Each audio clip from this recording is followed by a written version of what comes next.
آج انشاءاللہ عز و جل خوشگوار زندگی پروگرام کا آغاز سورۃ البقرہ کی آیت نمبر 83 سے ہوگا، اور یہ سورہ بقرہ اور پہلے پارے کا 10واں رکوع ہے۔ اس بات کو ہم اپنے ذہن میں رکھیں کہ اس پارے کے 5ویں رکوع سے بنی اسرائیل سے خطاب ہے۔ بنی اسرائیل کو بہت ساری نعمتیں یاد دلائی گئیں، اور ان نعمتوں کے باوجود ان کی سرکشیوں کا ذکر کیا گیا۔ اب اس رکوع میں اس بات کا ذکر ہے کہ بنی اسرائیل نے کیسے کیسے وعدے توڑے ہیں۔ انہوں نے پختہ عہد کیا ہے، کئی وعدے کیے ہیں، لیکن پھر وہ اس وعدے سے پھر گئے۔ جس سے کہ آپ پہلے بھی سن چکے ہیں کہ یہ واقعات امت محمدیہ صلی اللہ علیہ وسلم کو بھی درس دیتے ہیں کہ جب کوئی قوم جو اپنے آپ کو مسلمان کہتی ہو اور وہ اللہ کی کتاب کو مانتی ہو، لیکن ماننے کے باوجود وہ عہد کو توڑے اور سرکشی کرے، تو اس پر کفار غالب آ جاتے ہیں اور ایسی قوم ذلیل و رسوا ہو جاتی ہے۔ آج جو مسلمانوں کا عالم ہے اور آج کفار جو مسلمانوں پر غالب ہیں، اس کی واضح جو وجہ ہے وہ یہی ہے کہ ہم نے اللہ اور اس کے رسول سے جو عہد کیا وہ ہم نے توڑ دیا، اور اللہ کی کتاب اور رسول اللہ کے فرمان کے مطابق زندگی گزارنے کے بجائے گناہوں میں زندگی جب امت گزارے تو پھر ذلت و رسوائی تو مقدر بن ہی جاتی ہے۔ ارشاد فرمایا وَإِذْ، اور یاد کرو جب، یعنی اے بنی اسرائیل یاد کرو جب۔ واو کے معنی اور ہیں اور از معنی جب، لیکن یہاں پر محذوف ہے اذکروا، اے بنی اسرائیل تم وہ بات یاد کرو جب اخذنا، ہم نے لیا، میثاق بنی اسرائیل، بنی اسرائیل سے میثاق لیا، پختہ وعدہ لیا، پختہ عہد لیا۔ میثاق پختہ وعدہ، پختہ عہد۔ لا تعبدون، تم عبادت نہیں کرو گے، الا اللہ، مگر اللہ کی، یعنی اللہ کے سوا تم کسی کی بھی عبادت نہیں کرو گے۔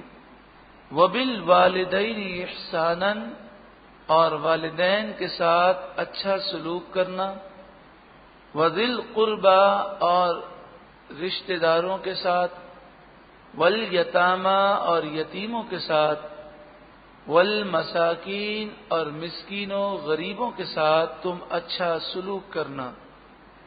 وقولوا، اور تم کہو، للناس حسنا، لوگوں سے اچھی بات، تم کہو لوگوں سے اچھی بات۔ وَأَقِيمُوا الصَّلَاةَ، اور تم نماز قائم کرو۔ وَآتُوا الزَّكَاةَ، اور تم زکوٰۃ ادا کرو۔ ثُمَّ تَوَلَّيْتُمْ، پھر تم پھر گئے، تم نے یہ عہد توڑ دیا۔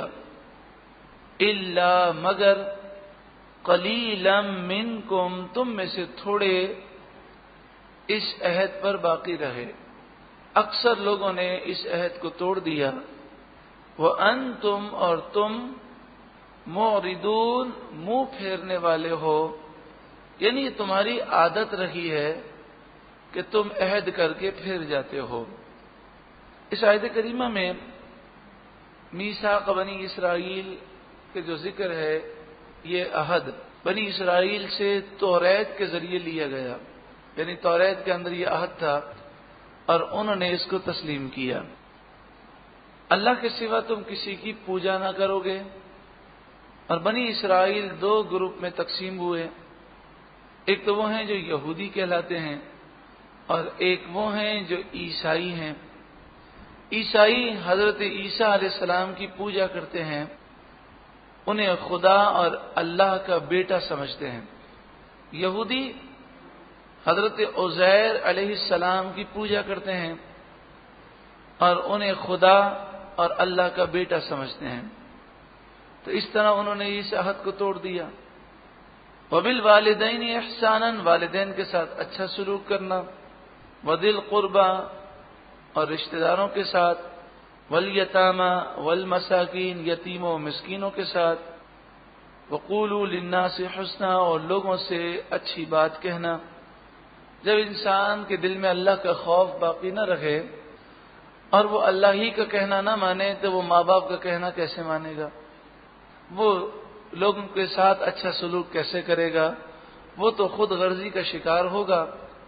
جہاں اپنا مفاد ہوگا وہاں لوگوں سے اچھا سلوک کرے گا، اور جہاں اس کا مقصد اور غرض نہیں ہوگی تو اسے لوگوں کی پرواہ بھی نہیں ہوگی۔ اسے کیا ضرورت پڑی کہ وہ رشتہ داروں کے ساتھ، یتیموں کے ساتھ یا مسکینوں کے ساتھ اچھا سلوک کرے؟ یہ سارے کام تو وہ کرتے ہیں جن کے دلوں میں اللہ کا خوف ہوتا ہے۔ وَأَقِيمُوا الصَّلَاةَ وَآتُوا الزَّكَاةَ، اوپر عبادت کا ذکر کیا گیا، پھر دوبارہ نماز اور زکوٰۃ کا ذکر ہے۔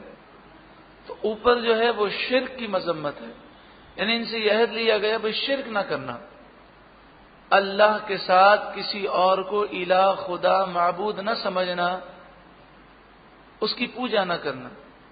اور یہاں پر یہ بتایا گیا کہ ان سے یہ بھی عہد لیا گیا تھا کہ وہ نماز بھی پڑھیں، اللہ کی عبادت اس طرح کریں اور زکوٰۃ دیں۔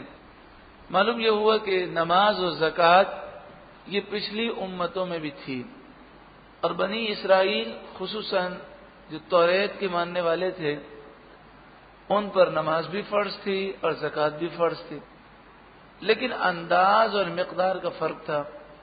ہم پر 5 نمازیں فرض ہیں، ان پر 2 نمازیں فرض تھیں، اور ہم زکوٰۃ کا 2.5% نکالتے ہیں، کل مال کا 2.5% زکوٰۃ نکالتے ہیں، اور ان پر کل مال کا 25% زکوٰۃ دینا لازم تھا۔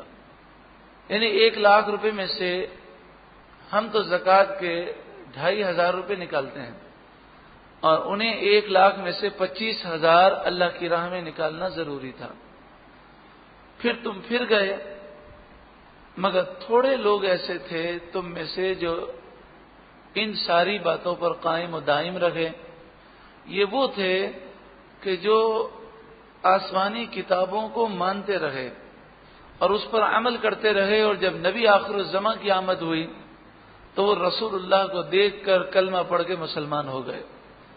وَأَنْتُمْ مُعْرِضُونَ، اور تم تو ہو ہی منہ پھیرنے والے۔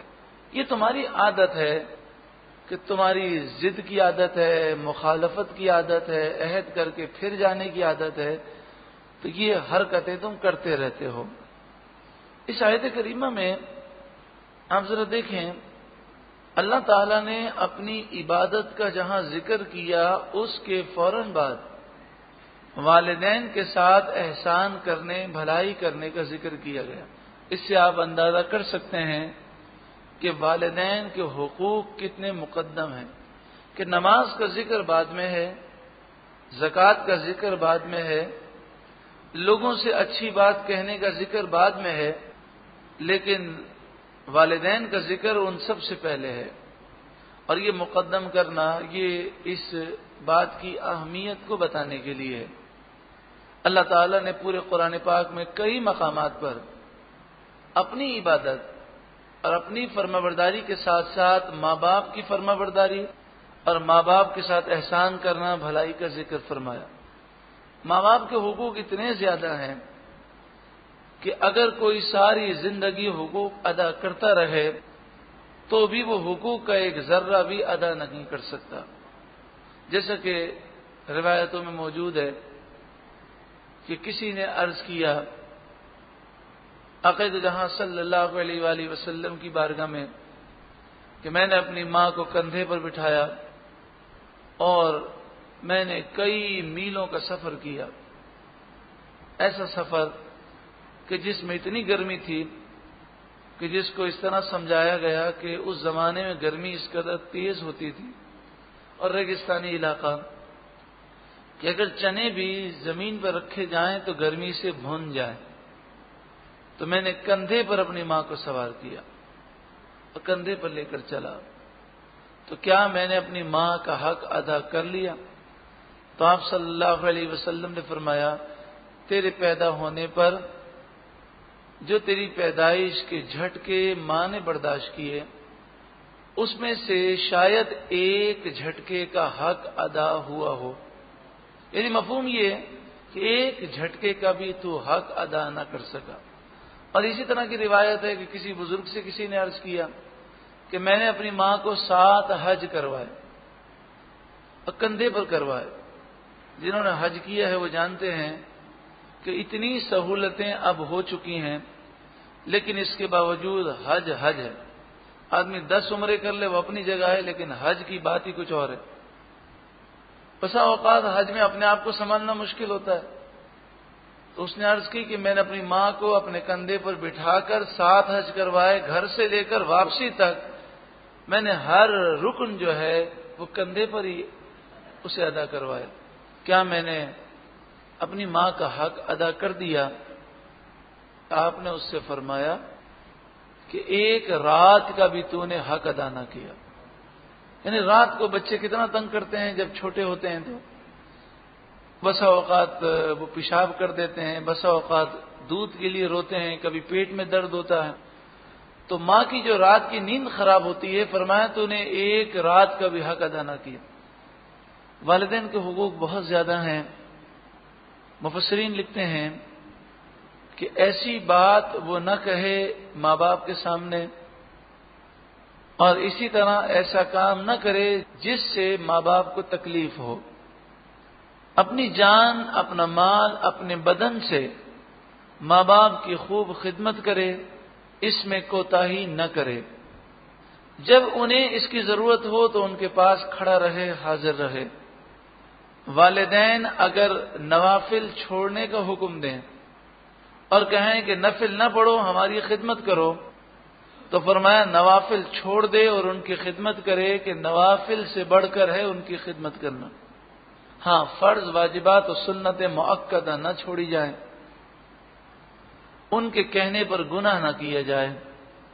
تہ دل سے ماں باپ سے محبت کرے, رفتار میں, گفتگو میں, اٹھنے میں, بیٹھنے میں ان کا ادب رکھے. بات کرے تو تعظیم سے کرے, ادب کے ساتھ کرے. ان کی شان میں تعظیم کے الفاظ کہے. انہیں خوب راضی کرنے کی کوشش کرے کہ حدیث پاک میں فرمایا کہ یہ جنت کے 2 دروازے ہیں. ماں باپ تیرے لیے جنت کے 2 دروازے ہیں, جہنم کے 2 دروازے ہیں. راضی کرے گا تو جنت کے 2 دروازے کھل جائیں گے, اور ناراض کرے گا تو جہنم کے 2 دروازے کھل جائیں گے. انتقال کے بعد ماں باپ کی جائز وصیتوں پر عمل کرے.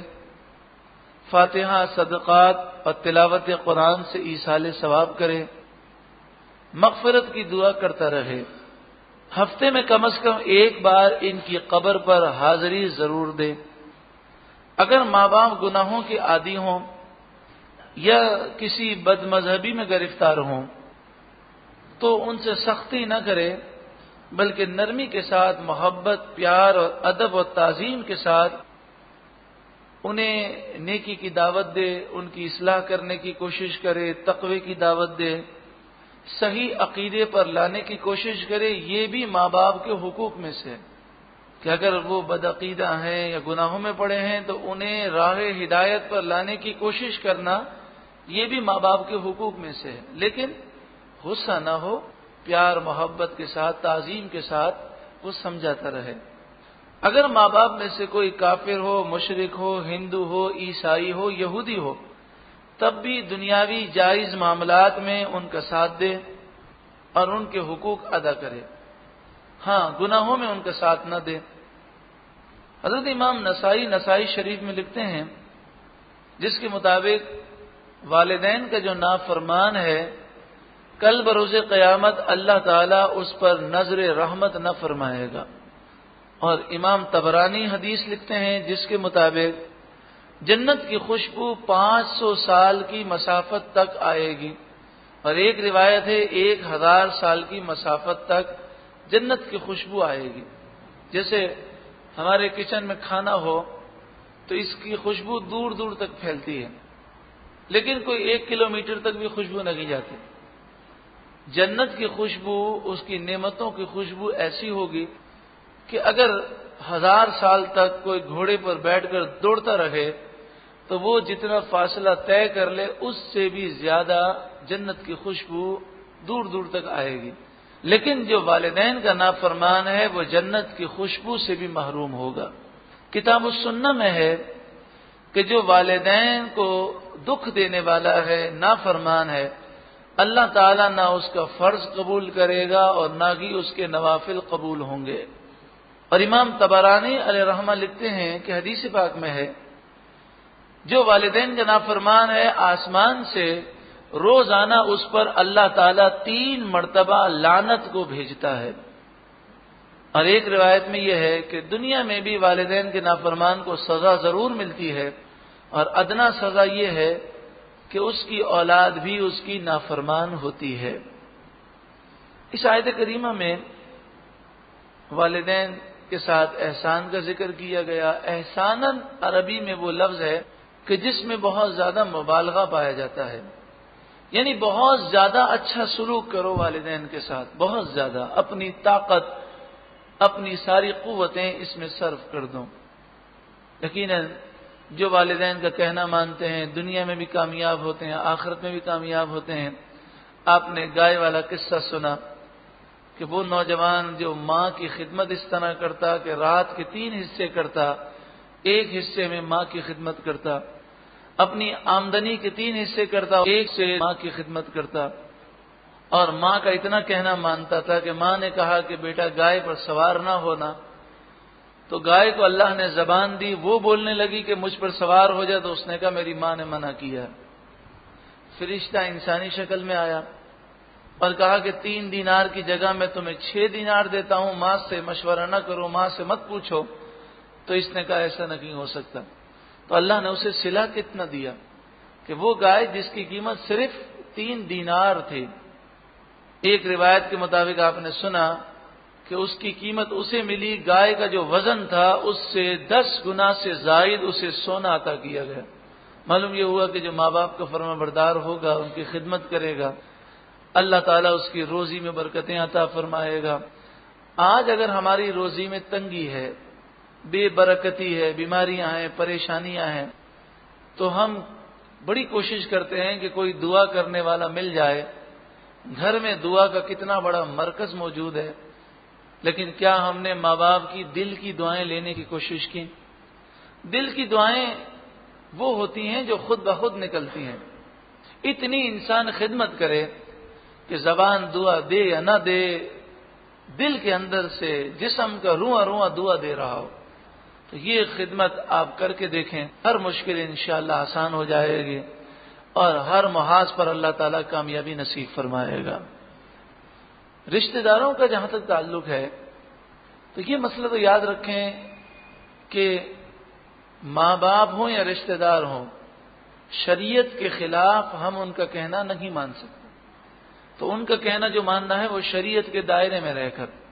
تو اسی طرح رشتہ داروں کا تعلق ہے کہ رشتہ دار اگر ہماری اولاد کو وہ شراب کی طرف لگانے کی کوشش کریں، جوئے کی طرف لگانے کی کوشش کریں، یا وہ ایسے ہوں کہ وہ بدعقیدہ ہوں، بد مذہب ہوں، کافر ہوں، تو ان سے دوری اختیار کرنے کا حکم ہے. لیکن اگر رشتہ دار صحیح العقیدہ ہیں تو پھر ان سے قطع تعلقی جو عام طور پر ہمارے یہاں قطع تعلقی ہوتی ہے وہ ذات کے لیے ہوتی ہے. اگر رشتہ دار بدعقیدہ ہے، کافر ہے، فاسق ہے، فاجر ہے، تو اس سے کوئی قطع تعلقی نہیں کرتا. ہماری قطع تعلقی کس لیے ہوتی ہے؟ ہم اس کے گھر پر گئے تو ہمیں چائے نہیں پلائی، ہمیں شادی میں دعوت نہیں دی، تو یہ دنیاوی وجوہات کی بنا پر قطع تعلقی حرام ہے. بخاری شریف کتاب الادب حدیث نمبر 5985، حضرت انس راوی ہیں، رسول اللہ صلی اللہ علیہ وسلم نے فرمایا من احب ان یبسط له فی رزقه وینشأ له فی اثره فلیصل رحمہ، جو یہ چاہے کہ اس کی روزی کشادہ کر دی جائے اور اس کی عمر میں برکت دی جائے، اسے چاہیے کہ وہ رشتہ داروں کے ساتھ اچھا سلوک کرے۔ آپ دیکھ لیں کہ جب سے یہ مغربی میڈیا اور مغربی تہذیب ہمارے گھروں میں آ گئی اور رشتہ داروں سے وہ محبتیں باقی نہ رہیں، تو نہ عمر میں برکت ہے اور نہ ہی مال میں برکت ہے۔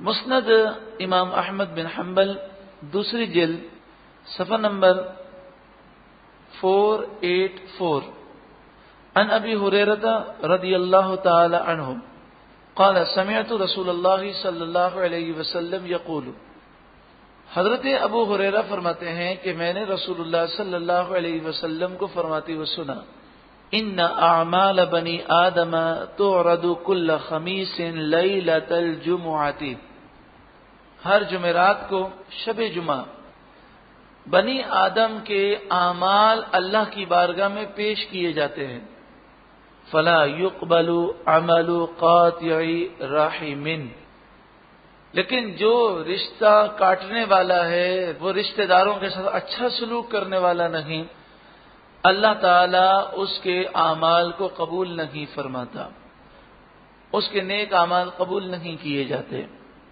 اس کے بعد یتیموں کا ذکر ہے۔ یتیم کی کفالت بہت بڑی نیکی ہے، لیکن آج کل یہ تو بڑا مشکل ہوتا ہے کہ کوئی کسی یتیم بچے کو اپنے گھر پہ رکھ لے، لیکن یہ سعادت تو ضرور مل جاتی ہے کہ بھائی کا انتقال ہو گیا یا کسی قریبی رشتہ دار کا انتقال ہو گیا تو اس کے یتیم بچوں کی وہ پرورش کر سکتا ہے۔ لیکن آج لوگ کہتے ہیں جناب ہم اپنے بچوں کو پال لیں گے، یہ بڑی بات ہے، ہم دوسروں کے بچوں کی کہاں ذمہ داری لیں۔ اور بعض لوگ جان چھڑانے کے لیے کہتے ہیں جناب کہیں یتیم پر ہاتھ اٹھ گیا تو، کہیں کچھ ہو گیا تو، کہیں ڈانٹ دیا تو اس کا دل دکھ جائے گا، لہذا نہ بابا ہم اس کی پرورش نہیں کرتے۔ تو یتیم بچہ جو ہے اس کی پرورش اپنے بچے سے بڑھ کر کرنی چاہیے، اور خاص طور پر رشتہ داروں میں کوئی یتیم بچہ ہو تو کاش مسلمانوں میں وہ جذبہ بیدار ہو کہ وہ یہ فضیلت حاصل کرنے کے لیے آگے بڑھنے کی کوشش کریں۔ حدیث پاک میں فرمایا، بخاری شریف کتاب الطلاق باب اللعان حدیث نمبر 5304 عن سہل بن سعد قال رسول اللہ صلی اللہ علیہ وسلم، حضرت سہل بن سعد فرماتے ہیں رسول اللہ صلی اللہ علیہ وآلہ وسلم نے ارشاد فرمایا، انا وکافل الیتیم فی الجنۃ ھکذا واشار بالسبابۃ والوسطى وفرج بینہما شیئا۔ رسول اللہ صلی اللہ علیہ وآلہ وسلم نے فرمایا، میں اور یتیم کا خیال رکھنے والا، یتیم کی کفالت کرنے والا جنت میں اس طرح ہوں گے۔ پھر آپ نے اشارہ فرمایا، آپ نے یہ جب جملہ کہا تو اس طرح اشارہ کیا کہ شہادت کی انگلی اور جو درمیانی انگلی ہے اس کو قریب قریب رکھا، تھوڑا سا فاصلہ تھا اور قریب قریب رکھا، یعنی اس طرح جنت میں اور یتیم کی کفالت کرنے والا قریب قریب ہوں گے۔ بتائیے کتنی بڑی فضیلت ہے۔ اور یہ حدیث جو ابھی سنائی گئی یہ ابو داؤد شریف کتاب الادب میں بھی ہے اور ترمذی شریف کتاب البر میں بھی ہے۔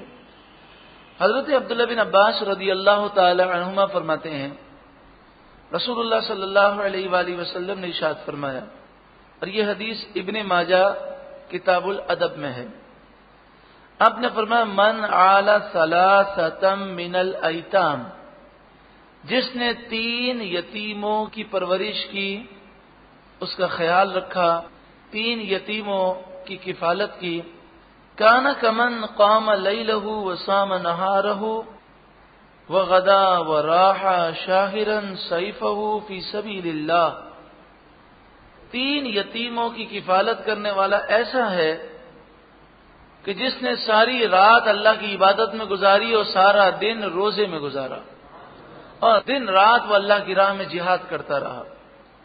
حضرت امام ابن ماجہ کتاب الادب میں لکھتے ہیں، حضرت ابو ہریرہ رضی اللہ تعالی عنہ روایت کرتے ہیں، نبی اکرم صلی اللہ علیہ وسلم نے ارشاد فرمایا، خیر بیت فی المسلمین بیت فیہ یتیم یحسن الیہ مسلمانوں کے گھروں میں سب سے بہترین گھر وہ ہے جس میں کوئی یتیم ہو اور اس یتیم کے ساتھ اچھا سلوک کیا جائے. اور دوسری روایت میں ہے ان احب البیوت الی اللہ بیت فیہ یتیم مکرم، تمام گھروں میں سب سے پسندیدہ گھر اللہ کی بارگاہ میں وہ ہے جس میں یتیم ہو اور اس کی عزت کی جاتی ہو. وشر بیت فی المسلمین بیت فیہ یتیم یساء الیہ، تمام گھروں میں سب سے بدترین گھر وہ ہے جس میں یتیم کے ساتھ برا سلوک کیا جاتا ہو. وقولوا للناس حسنا، لوگوں سے اچھی بات کہو، نیکی کی بات کہے، برائی سے لوگوں کو روکے. حضرت ابن عباس فرماتے ہیں یہاں مراد یہ ہے کہ اے یہودیوں، لوگوں سے اچھی بات کہو، یعنی حضور صلی اللہ علیہ وآلہ وسلم کے بارے میں تم سچی بات کہو. جہاں تک تعلق ہے حسن اخلاق کا، تو حسن اخلاق پیدا کرنے کے دو طریقے ہیں. ایک طریقہ تو یہ ہے کہ انسان یہ تصور کر لے کہ جو چیز مجھے بری لگتی ہے وہ چیز میں کسی کے ساتھ نہ کروں. دوسرا تصور یہ ہے کہ جو چیز مجھے اچھی لگتی ہے میں لوگوں کے ساتھ وہی سلوک کروں. تو جب وہ یہ تصور کرے گا تو اس کے اخلاق اچھے ہو جائیں گے. ہم یہ عزم کر لیں کہ انشاءاللہ ہماری زبان سے ہم کسی مسلمان کو تکلیف نہ دیں گے، زبان میٹھی پیاری استعمال کریں، اور یہ فکر ہو کہ ہماری زبان سے کسی مسلمان کا دل ہم نہ توڑیں، تو حسن اخلاق کی فضیلت ہمیں نصیب ہوگی. اور رسول اللہ صلی اللہ علیہ وسلم نے فرمایا کل بروز قیامت میرے نزدیک سب سے زیادہ قریب وہ ہوگا کہ جو زیادہ حسن اخلاق والا ہوگا. آگے ارشاد فرمایا وَإِذْ، اور یاد کرو جب اخذنا، ہم نے لیا، میثاقکم، تم سے پختہ وعدہ. اب دوسرے میثاق کا ذکر ہے جو بنی اسرائیل سے لیا گیا. لا تسفکون دماءکم، تم اپنوں کا خون نہ بہانا. دماء خون، تم اپنوں کا خون نہ بہانا، یعنی بنی اسرائیل کے جو مسلمان ہیں انہیں قتل نہ کرنا. ولا تخرجون انفسکم، اور تم نہ نکالنا اپنوں کو، من دیارکم، تمہارے گھروں سے، تمہاری بستیوں سے، یعنی تم مسلمانوں کو، بنی اسرائیل کے جو مسلمان ہیں انہیں بے وطن بے گھر نہ کرنا. اور تیسرا عہد ان سے یہ لیا گیا تھا کہ اگر بنی اسرائیل کا کوئی مسلمان دشمن کی قید میں ہو تو مال دے کر، فدیہ دے کر اسے چھڑا لینا. تو تین عہد لیے گئے. ثم اقررتم، پھر تم نے اقرار کیا، وانتم، اور تم، تشہدون، گواہ ہو، تم گواہی دیتے ہو، یعنی تم اس بات پر گواہ ہو کہ تم نے اقرار کیا. ثم، پھر، انتم ہاؤلائی، تم وہی ہو، تقتلون، تم قتل کرتے ہو، انفسکم، اپنوں کو، یعنی تم بنی اسرائیل کے مسلمانوں پر حملہ کرتے ہو. وتخرجون، اور تم نکالتے ہو، فریقا منکم من دیارہم، اپنوں میں سے ایک گروہ کو ان کے گھروں سے. حضور صلی اللہ علیہ وآلہ وسلم کی آمد سے پہلے بنی اسرائیلی جو یہودی تھے یہ حضور پر ایمان رکھتے تھے اور توریت کو مانتے تھے، لیکن انہوں نے توریت میں بہت زیادہ رد و بدل کیا تھا. لیکن اس کے باوجود موسیٰ علیہ السلام کو بھی مانتے، رسول اللہ صلی اللہ علیہ وآلہ وسلم کی آمد کا وہ ذکر بھی کرتے. لیکن گناہ کرنے کی وجہ سے اور دین سے دوری کی وجہ سے بہت ساری برائیاں ان میں عام ہو گئی. تو ایک برائی ان میں یہ عام ہو گئی کہ یہ گناہ کرتے تھے اور پھر گناہ کو گناہ نہیں سمجھتے تھے، اور جو گناہ کبیرہ کو، حرام قطعی کو حلال سمجھے وہ کافر ہے. تو ان کے ساتھ یہ معاملہ ہوا کہ حضور کی آمد سے پہلے، آپ یوں سمجھے تقریباً 120 سال پہلے، مدینہ منورہ کے جو دو قبیلے تھے اور وہ دونوں مشرک تھے، وہ 120 سال پہلے مومن نہیں تھے. اوس اور خزرج، ان کی آپس میں لڑائیاں ہوئیں اور یہ جنگیں 120 سال تک جاری رہیں۔ اوس اور خزرج جو مدینے کے رہنے والے تھے، جو بعد میں جب ایمان لے آئے تو انصار کہلائے۔ مدینہ منورہ میں جو یہودی قبیلے تھے ان میں ایک قبیلہ بنو قریظہ تھا، دوسرا قبیلہ بنو نضیر تھا۔ تو بنو قریظہ نے دوستی کر لی اوس سے اور بنو نضیر نے دوستی کی خزرج سے، اور یہ ان دونوں کو لڑاتے رہتے تھے۔ کیوں لڑاتے تھے؟ کہ یہ اسلحے کے بزنس مین تھے یہودی، تو لڑائی ہوگی تو اسلحہ کام آئے گا۔ جیسے آج دنیا کی بڑی طاقتیں وہ چاہتی ہیں کہ جنگ ہو، اور وہ کسی نہ کسی بہانے سے جنگ کو جاری رکھتی ہیں کہ یہ اسلحہ ان کا بکتا ہے، اور بہت بڑی ان کی معیشت کا جو گزارا ہے وہ اسلحے پر ہے۔ تو یہ اسلحے کے بزنس مین تھے، تاجر تھے، تو اوس اور خزرج میں یہ لڑائی جاری رکھتے تھے۔ تو بنو قریظہ نے اوس سے دوستی کی تھی، ان کو وہ اسلحہ بیچتا تھا۔ بنو نضیر نے خزرج سے دوستی کی تھی، وہ انہیں اسلحہ بیچتے۔ اور پھر ان کا معاہدہ تھا کہ جو تمہارا دشمن وہ ہمارا دشمن، جو تمہارا دوست وہ ہمارا دوست۔ اب جب اوس اور خزرج کی لڑائی ہوتی تو اوس کے جو دوست تھے بنو قریظہ والے وہ بھی جنگ میں آ جاتے، جو خزرج کے دوست تھے بنو نضیر وہ بھی میدان میں آ جاتے۔